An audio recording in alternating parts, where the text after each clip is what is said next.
की हमारी सभी सखियों का स्वागत है आज के कार्यक्रम में और अनामिका की ओर से आप सभी को नमस्कार। कैसी हैं बहनों आप सब? पूरी उम्मीद है कि आप सभी स्वस्थ होंगी, मस्त होंगी। और पता है बहनों, स्वस्थ और मस्त रहने के लिए व्यस्त भी रहना जरूरी है।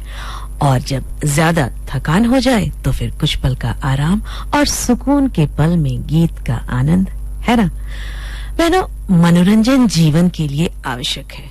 कुछ पल हंसने हंसाने के क्षणों के बिना जीवन नीरस हो जाता है और मनोरंजन एवं हंसी मजाक स्वास्थ्य के लिए बहुत जरूरी है। तो चिंता परेशानियों के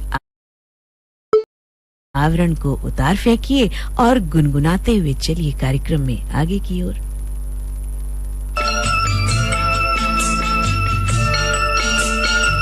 काय हुस्न नूर नजर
शुरुआत नई करेंगे हम, वोटर नए बनेंगे हम।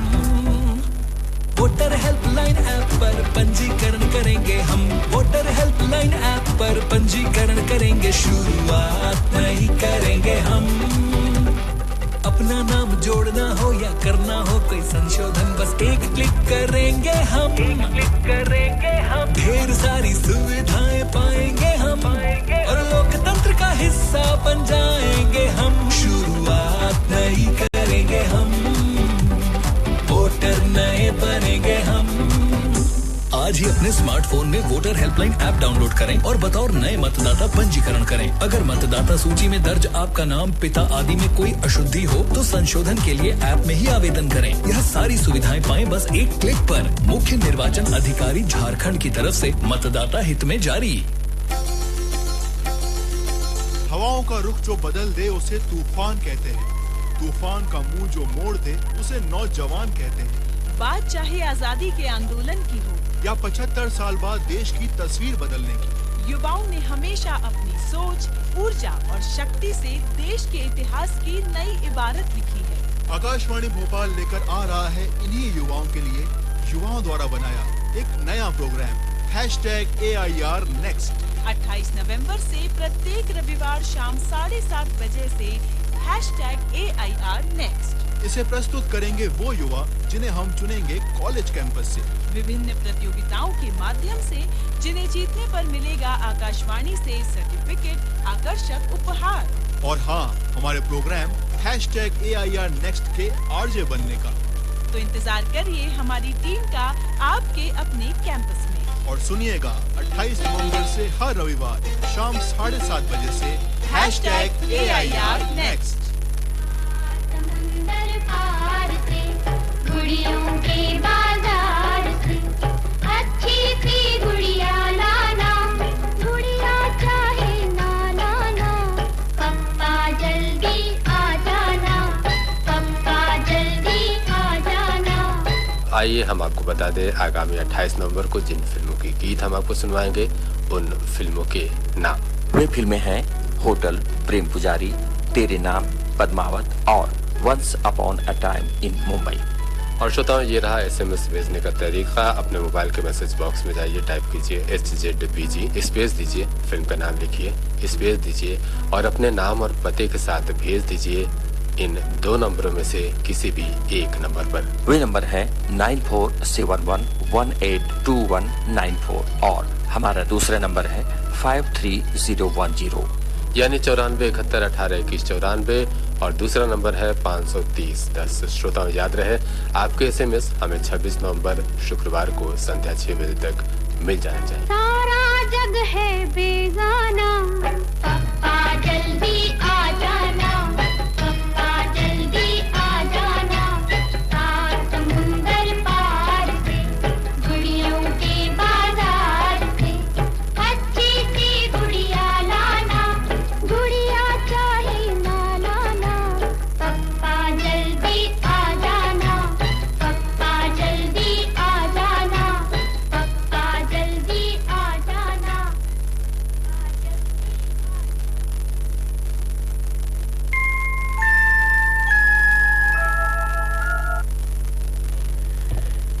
बहनों, गीत और संदेशों के साथ साथ आप सुन रही हैं अपना कार्यक्रम आंगन। बहनों, अच्छे स्वास्थ्य की जरूरत सभी को है और अच्छी सेहत का एक राज है पर्सनल हाइजीन। यह कोई कोर्स नहीं है बहनों, बल्कि एक आदत है जिसे आपको अपनी लाइफ में शामिल करना चाहिए।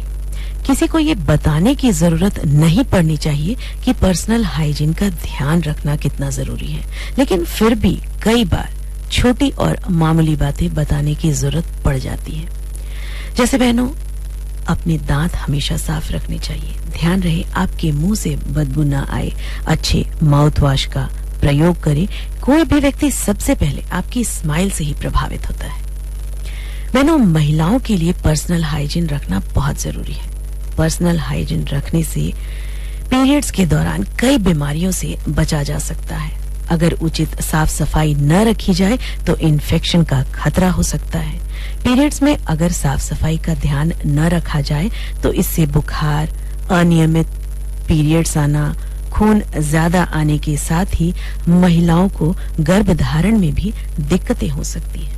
बहनों, अफसोस की बात ये लगती है कि आज भी हमारे देश में अधिकांश महिलाएं पीरियड्स के दिनों में पर्सनल हाइजीन को नहीं अपनाती हैं, क्योंकि उन्हें ये पता ही नहीं होता है कि आखिर माहवारी के दिनों में साफ सफाई का ख्याल किस तरह से रखा जाए। इसीलिए तो महिलाओं को इस समय हाइजीन को लेकर जागरूक करने के लिए ही हर साल 28 मई को मासिक धर्म स्वच्छता दिवस मनाया जाता है। अगर महिलाएं पर्सनल हाइजीन का ध्यान नहीं रखती हैं तो इन्फेक्शन, एलर्जी, सर्वाइकल कैंसर और यीस्ट इन्फेक्शन और हेपेटाइटिस बी का खतरा हो सकता है। इसलिए महिलाओं को खास तौर पर स्वच्छता का ख्याल रखना है। ये रखने की बहुत जरूरत है, क्योंकि जरा सी लापरवाही महिलाओं की सेहत के लिए घातक हो सकती है। बहनों, हम देखते आ रहे हैं कि हमारे समाज में लड़कियों और लड़कों को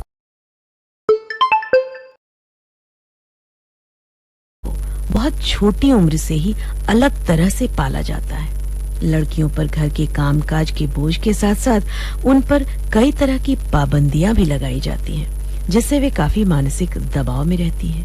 वैसे अब ये भी देखा जा रहा है कि उन्हें ऐसे पालन पोषण और अवसर भी मिल रहे हैं कि उन्हें केवल विवाह के लिए ही तैयार नहीं किया जाता, लेकिन फिर भी ये हर ओर देखने को नहीं मिलता है। तो आइए इसी संदर्भ में ऐसी ही कुछ और बातों को लेकर आज हम आपको सुनवा रहे हैं ये भेंट वार्ता। बढ़ती उम्र की बच्चियों में बढ़ता दबाव विषय पर ये वार्ता है। शिप्रा मिश्रा से बातचीत कर रही हैं वंदना श्रीवास्तव। सुनते हैं ये भेंट वार्ता।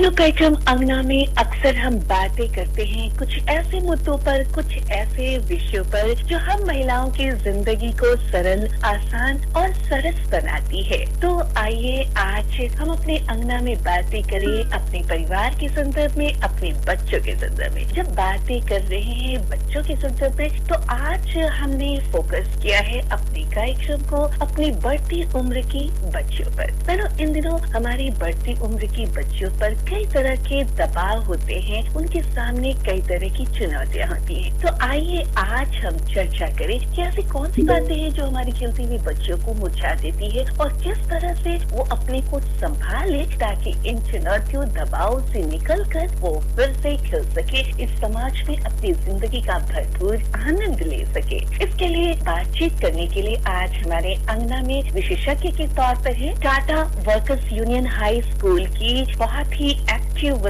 टीचर शिप्रा मिश्रा जी, जो अक्सर बालिका शिक्षा की दिशा में अपने मार्गदर्शन देती है, पूरे झारखंड राज्य को इसके लिए प्रेरित करती है, जगाती है और बच्चियों को भी आगे चलकर बेहतर करने के लिए मार्गदर्शन देती रहती है। बहुत बहुत स्वागत शिप्रा जी आपका हमारे कार्यक्रम अंगना में। धन्यवाद, बहुत बहुत धन्यवाद। शिप्रा जी, आज मैं एक ऐसे मुद्दे पर आपसे बात करना चाहती हूँ जिससे आप एक शिक्षिका होने के कारण अक्सर रूबरू होती होंगी। आप देखती होंगे कि हमारी जो बढ़ती उम्र की बच्चियां हैं, खासकर 9th, 10th और ऊपर कॉलेज पे जाती हैं, वैसी बच्चियां पहले की तुलना में कुछ ज्यादा ही दबाव महसूस करती हैं, जिसके कारण वो बच्चियां जो है बहुत खुलकर जी नहीं पाती। तो किस किस तरह का दबाव आप आज की बच्चियों में देखते हैं? जी, जैसे अगर हम पहले की बात करें तो पहले के समय में लड़कियों को मुख्य तौर से कुछ पढ़ाई लिखाई करना और घर को संभालना, ये उनकी प्रमुख जिम्मेदारी थी। लेकिन आज न सिर्फ बच्चियों को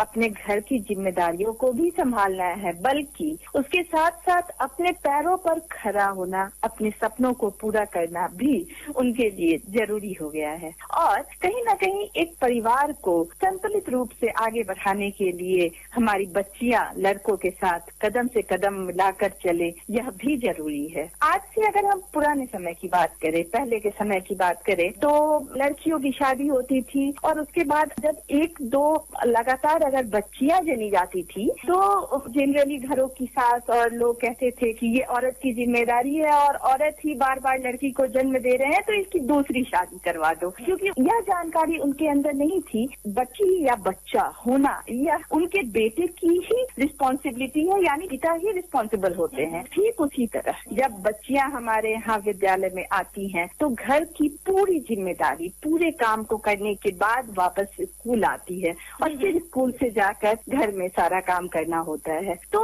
यह जो मानसिकता है कि आखिर लड़कियां ही, जैसे जेंडर बेस्ड होता है कि कपड़ा धोना है लड़कियों को धोना है, बर्तन धोना है लड़कियों को धोना है, तो इसके चलते लड़कियों की जो जिम्मेदारी है घर को भी संभालना और पढ़ाई भी करना बहुत मुश्किल होती है। शिप्रा जी, आपकी बातों से बहुत सारी छोटी छोटी जो प्रॉब्लम्स है, हमारी बच्चियों की चुनौतियां है, वो छन कर आ रही है। सबसे पहले आपने कहा कि पहले जो थी लड़कियां, उन्हें केवल ये सोचना होता कि थोड़ा बहुत पढ़ाई कर लो और फिर शादी हो जाएगी। लेकिन आजकल के जो हमारी बढ़ती उम्र की बच्चियां हैं, उनके अंदर एक महत्वाकांक्षा है खुद की आइडेंटिटी, खुद की पहचान इस समाज में बनाने की, खुद को आत्मनिर्भर बनाने की, अच्छे रोजगार से जुड़ने की। एक समस्या ये है, लेकिन उसके साथ साथ उन्हें अपना जीवन साथी भी चुनना है और अपने परिवार को भी समय देना है। तो ऐसे में हमारी बच्चों के ऊपर दबाव है सामने, वो तो है ही। इसके लिए हमारी बच्चियां खुद को कैसे तैयार करें और साथ ही साथ क्या रोल होनी चाहिए हमारी बच्चों की और उनके गार्जियंस की, पहले हम आपसे ये जानना चाहेंगे। जी, सबसे पहले तो बच्चियों को मेंटली प्रिपेयर होना पड़ेगा कि हमें घर भी संभालना है और बाहर भी, क्योंकि जब वो खुद सेल्फ डिपेंडेंट होगी तभी वो सभी चीजों को अच्छे से कर पाएंगी, तभी वो अपने जीवन साथी के साथ कदम से कदम मिलाकर आगे बढ़ पाएंगी। और इसके साथ साथ जैसा कि मैं बता रही थी कि हमारे पेरेंट्स को भी जागरूक होना पड़ेगा कि जो भी काम घर का है, जैसे सिर्फ जमीन जायदाद में बंटवारा ना हो बच्चियों और बच्चों के बीच, बल्कि इसके साथ साथ काम का बंटवारा भी। अगर लड़कियां भी काम करने बाहर जा रही हैं, तो लड़कियां बेटों को बचपन से ही सिखाए कि यह जरूरी नहीं है कि तुम्हारी दीदी ही बर्तन धोए या काम करे, या तुम्हारी भी जिम्मेदारी है, क्योंकि कल को जब उनकी शादी होगी, उनके बेटों की शादी होगी, तो जब लड़की को घर लाएंगे तो दोनों मिलकर एक साथ काम करें। पेरेंट्स को इक्वली पहले समझाना होगा बच्चों को कि यह बराबर की जिम्मेदारी है कामों को करने की, ये जेंडर वाइज नहीं होना चाहिए। बिल्कुल भी। और उम्दा बात आपने कही है कि आज के अभिभावक गण को बचपन से ही अपने लड़कों और लड़कियों के बीच जो काम के बंटवारे है उसकी सीख देनी होगी कि काम घर का कुछ भी हो वो दोनों का होता है, दोनों की जिम्मेवारी होती है, चाहे लड़का हो चाहे लड़की। अगर ये माइंडसेट लेकर हमारे बच्चे जो है पलेंगे बढ़ेंगे तो अपनी बहन का भी सहयोग कर पाएंगे, अपनी माँ का भी सहयोग कर पाएंगे, और कल को जाके अगर वर्किंग लेडी उनके घर जाती है बहू बनकर, पत्नी बनकर, तो घर में सहयोग कर पाएंगे। और जब हस्बैंड वाइफ एक लड़का लड़की का सहयोग होगा तो वो परिवार कभी नहीं टूटेगा। और हमारी बच्चों के ऊपर जो दबाव है कि ससुराल में जाके किस तरह से मैं एस्टैब्लिश करूंगी, ये प्रेशर उनके अंदर कम होगा। तो ये तो अभिभावकों के संदर्भ में आपने बहुत अच्छी जानकारी दी। दूसरी बात आपने ये भी कहा कि हमारे बच्चों को खुद आत्मनिर्भर बनना पड़ेगा ताकि वो अपने पैरों पर भी खड़े हो सके। तो हमारी बहुत सारी ऐसे बच्चियां हैं जो कुबला सी जाती, उन्हें क्या कुछ करना चाहिए, समय प्रबंधन या फिर अपने बिहेवियर में चेंजेस, ये भी मैं आपसे जानना चाहूंगी। सबसे पहले तो मैं ये बोलना चाहूंगी कि लड़कियां जागलर होती है। जैसे हम लोग देखते हैं कि एक साथ कई बहुत सारे डायग्राम या ड्राइंग जब बच्चियां बनाती हैं तो आप देखेंगे कि माँ दुर्गा का रूप लिए हुए रहती है लड़की।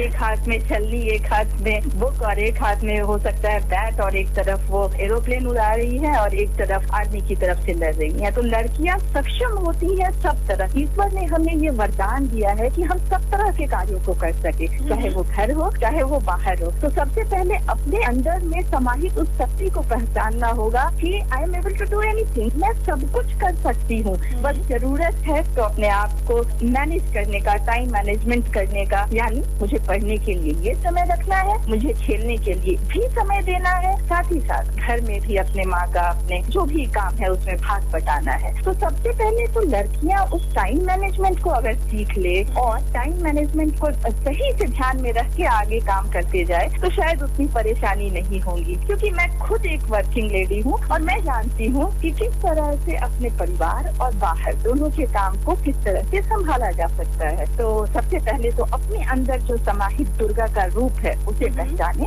और फिर अपने काम को आगे करें। निश्चित रूप से वे हर क्षेत्र में आगे बढ़ेंगी। बहुत ही खूबसूरत बात कि अगर लड़कियां आंतरिक शक्ति को पहचान जाए कि वो हर कुछ कर सकती हैं, बस टाइम मैनेजमेंट करें और अपने में एक समझदारी उत्पन्न करें कि हर काम के लिए उनका कितना वक्त होना चाहिए और किस तरह से आपस में तालमेल बिठा के घर में और बाहर कार्य को अंजाम देना है। अगर उनके अंदर ये आ जाए और यही सीख हमारे घर परिवार के अन्य सदस्यों को भी आ जाए तो हमें लगता है कि हमारी जो बच्चियां हैं इस तरह के माहौल में भी अपने को सक्षम बना सकती हैं, अपने को एक बड़े व्यक्तित्व के रूप में उभार सकती हैं, अपनी जिंदगी में आगे बढ़ सकती हैं। शिप्रा जी, एक बहुत ही फायरिंग बड़ी समस्या है आज के जमाने की कि हमारी बच्चियां जो है पढ़ लिख कर तैयार होती हैं, पूरे जोश के साथ रोजगार भी प्राप्त कर लेती हैं, लेकिन कभी कभी हादसा हो जाता है उनके साथ में। ऐसे में उनके अंदर बहुत ज्यादा मानसिक तनाव हो जाता है और घर के लोग भी जब बच्चियां घर से बाहर रोजगार के लिए निकलती हैं, अपने ऑफिस दफ्तर के लिए निकलती हैं, तो उनके अंदर एक दहशत सी होती है। तो ऐसे में हमारी बच्चों में जो ये प्रेशर होता है, क्योंकि बहुत सारी लड़कियां केवल दिन में नहीं बल्कि नाइट शिफ्ट में भी काम करती हैं, खासकर मेट्रोज में, बड़े बड़े शहरों में। तो ये दहशत जो हमारी बच्चियों के अंदर है, बढ़ती उम्र की बच्चियों में, कि हम घर से बाहर जा रहे हैं, पता नहीं जिस हाल में जा रहे हैं लौट कर आएंगे कि नहीं, इससे बचाव कैसे हो हमारी बच्चियों का? इसके लिए क्या जरूरी है परिवर्तन लाने की बच्चियों के अंदर, समाज के अंदर या हमारे अभिभावकों के अंदर? इसके लिए मैं सबसे पहले तो मैं चूंकि विद्यालय में हूँ तो विद्यालय लेवल पे मैं कुछ ना कुछ साइंस टीचर हूँ तो इनोवेशन करते रहती हूँ। हमारे विद्यालय में लड़कियों ने खुद के लिए एक गर्ल्स सेफ्टी बेल्ट बनाया है। तो अगर उस तरह का डिवाइस आजकल मोबाइल में भी आने लगा है कि कोई भी नंबर डायल करो, पुलिस के पास वो नंबर चला जाता है और उससे क्या होता है कि गर्ल्स जो है वो सेफ महसूस करती हैं। पहली बात तो ये है कि सेफ्टी के लिए डरना नहीं चाहिए। सबसे पहले हमें ये सोचना चाहिए कि हम जब बाहर निकल रहे हैं तो हो सकता है कि प्रॉब्लम हमारे सामने आए, तो उससे बचाव के लिए बहुत बार बोला जाता है हमारे यहाँ जब काउंसलिंग होती है, अगर कोई दुर्घटना हो भी जाती है तो उसके लिए वो लड़की जिम्मेदार कहीं भी नहीं है, क्योंकि अगर गलत किया है कोई, गलत होने की हकदार वो लड़की नहीं, उसने कुछ गलत नहीं किया है बल्कि उसके साथ गलत हुआ है। तो सबसे पहले तो बोल्डली उसे खुद मेंटली उसे प्रिपेयर होना पड़ेगा। हमने देखा ना छपाक मूवी में मैम किस तरह से एसिड अटैक के बाद भी वो लड़की उठ खड़ी हुई, वहाँ लड़की की कोई गलती नहीं है, तो फिर उसे खड़ा होना चाहिए और समाज को भी उसका साथ देना चाहिए, क्योंकि समाज जब तक उसका साथ नहीं देगा तो वो खुद को अपने आप को समाज में खड़ी नहीं कर पाएगी। और शिप्रा जी, मैं कहना चाहूंगी कि बचपन से हमारे माता पिता की भी ये बहुत बड़ी जिम्मेवारी कि अपने बच्चों को इस तरह की नैतिक शिक्षा दे कि वो जो है राह चलती लड़कियों को भी अपने घर के माँ बहन के रूप में देखे,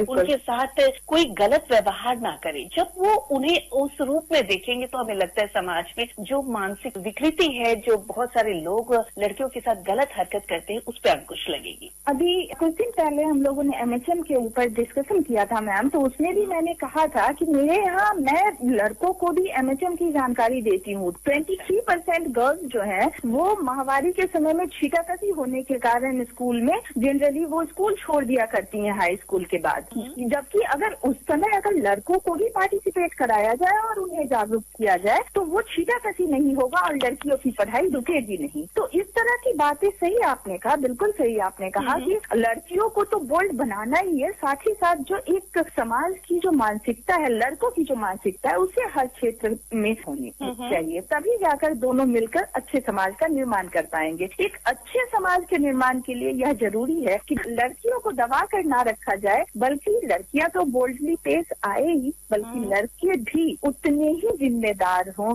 उतने ही समझदार हों और उतने ही समझदारी के साथ इज्जत करे लड़कियों की और साथ साथ मिलकर कदम बढ़ाए। शिप्रा जी, आपने ढेर सारी जानकारी दी है। आज हमारी बढ़ती उम्र की बच्चियों के ऊपर जो दबाव है, चुनौतियां हैं, उनके संदर्भ में और कैसे उभरे उनसे वो और खिलकर अपनी जिंदगी में सामने आए, इसके बारे में भी आपने बताया। तो आज से कार्यक्रम अंगना के तहत समुदाय के लोगों को, हमारी महिलाओं को, हमारी बच्चियों को क्या आप संदेश देना चाहेंगी? मैं यही संदेश देना चाहूंगी कि हम लड़कियां, हम महिलाएं सब कुछ करने में सक्षम हैं। हम तो सृष्टि के निर्माता हैं, फिर हम क्यों पीछे हटे? हर एक समस्या, हर एक परेशानी को पीछे धकेल कर बस आगे बढ़ते जाना है और समाज निर्माता, सृष्टि निर्माता के साथ साथ हमें अच्छे समाज निर्माता के रूप में भी आगे आना है, तभी जाकर एक अच्छा और स्वस्थ समाज का निर्माण हो पाएगा। बहुत ही अच्छा संदेश शिप्रा जी आपका कि हमारी बच्चियां आने वाली हर चुनौती का सामना बिल्कुल आत्मविश्वास के साथ करें, रास्ते खुद खुलते जाएंगे और फिर वो अपनी जिंदगी में हर वो सपना पूरा कर सकती हैं जिसका वो ख्वाब सजा रही हैं। डरने की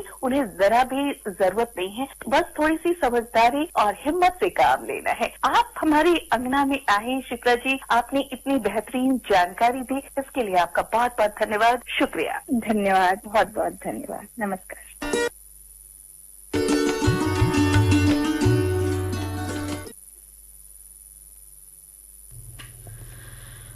बहनों, अभी आप सुन रही थी कार्यक्रम में ये भेंट वार्ता बढ़ती उम्र की बच्चियों में बढ़ता दबाव विषय पर ये बातचीत हमने आपको सुनवाया। शिप्रा मिश्रा से बातचीत कर रही थी वंदना श्रीवास्तव। और आज के कार्यक्रम अंगना में बस इतना ही।